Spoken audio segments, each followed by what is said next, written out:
ಯಕ್ಷರಂಗದ ಸಿಡಿಲಮರಿ ಎಂದೇ ಖ್ಯಾತರಾಗಿದ್ದ ಪುತ್ತೂರು ಶ್ರೀಧರ ಭಂಡಾರಿ ನಿಧನರಾಗಿದ್ದಾರೆ. ಅದ್ಭುತ ಚುರುಕು ನಾಟ್ಯದ ಮೂಲಕ ತೆಂಕುತಿಟ್ಟು ಯಕ್ಷಗಾನದಲ್ಲಿ ಹೊಸ ಶೈಲಿಯನ್ನೇ ಹುಟ್ಟುಹಾಕಿದ್ರು. ಮೇಳ ನಡೆಸಿ ಅನೇಕ ಕಲಾವಿದರಿಗೆ ಆಶ್ರಯದಾತರು ಆಗಿದ್ರು. ಧರ್ಮಸ್ಥಳ ಮೇಳದಲ್ಲಿ ಅತಿ ಹೆಚ್ಚು ವರ್ಷ ತಿರುಗಾಟ ನಡೆಸಿ ಅಸೌಖ್ಯದ ಕಾರಣ ತಿರುಗಾಟ ನಿಲ್ಲಿಸಿದ್ರು. ಅಭಿಮನ್ಯು, ಸುಧನ್ವ, ಬಬ್ರುವಾಹನ, ಚಿತ್ರಕೇತ, ಮಣಿಕಂಠ, ಅಶ್ವತ್ಥಾಮ, ಚಂಡಮುಂಡ ಹಾಗೆಯೇ ಧರ್ಮಸ್ಥಳ ಕ್ಷೇತ್ರ ಮಹಾತ್ಮೆಯ ಗಣಮಣಿ ಅವರ ಶ್ರೇಷ್ಠ ಪಾತ್ರಗಳಾಗಿತ್ತು. ಅವರ ನಿಧನಕ್ಕೆ ಯಕ್ಷಲೋಕದ ಲಕ್ಷಾಂತರ ಅಭಿಮಾನಿಗಳು ಕಂಬನಿ ಮಿಡಿದಿದ್ದಾರೆ.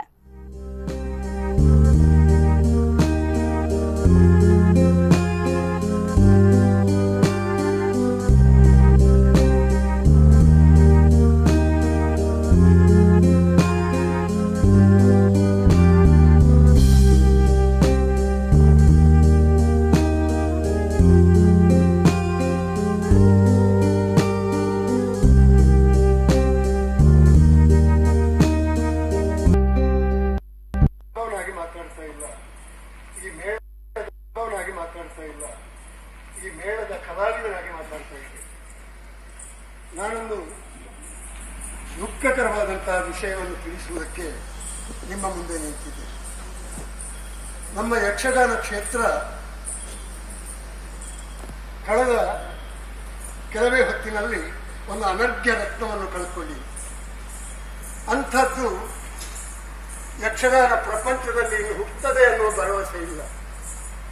ಅಂತ ಒಂದು ಮಹಾನ್ ಕಲಾವಿದ ನಮ್ಮನ್ನು ಬಿಟ್ಟು ಹೋಗಿದ್ದಾರೆ, ಈ ಪ್ರಪಂಚವನ್ನು ಬಿಟ್ಟು ಹೋಗಿದ್ದಾರೆ. ಅವರು ಪುತ್ತೂರು ಶ್ರೀಧರ ಭಂಡಾರಿಯವರು. ಸಿಡಿಲಮರಿ ಅಂತ ಒಂದು ಹೆಸರು ಯಕ್ಷಗಾನ ಪ್ರಪಂಚದಲ್ಲಿ ಹಾಕಿಕೊಳ್ಳುವಂತಹ ಯೋಗ್ಯತೆ ಇದ್ದರೆ ಪ್ರಚಲಿತ ಕಾಲದಲ್ಲಿ ಅವರಿಗಿತ್ತು. ಹಿಂದೆ ಇದ್ದಿರ್ಬೋದು, ಅದು ಪ್ರಶ್ನೆ ಬೇರೆ. ಪ್ರಚಲಿತ ಪ್ರಪಂಚದಲ್ಲಿ ಅವರಿದ್ದರು.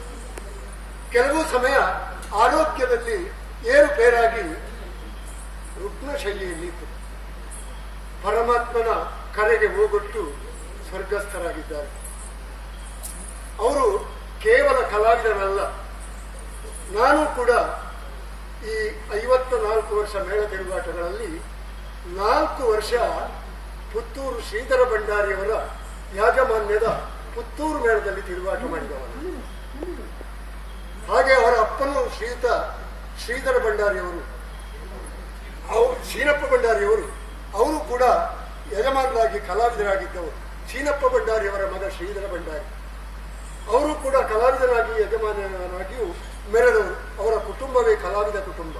ಅಂತ ಕಲಾವಿದ ಕುಟುಂಬದ ಒಂದು ರತ್ನ ಬಿದ್ದು ಒಡೆದು ಹೋಯಿತು.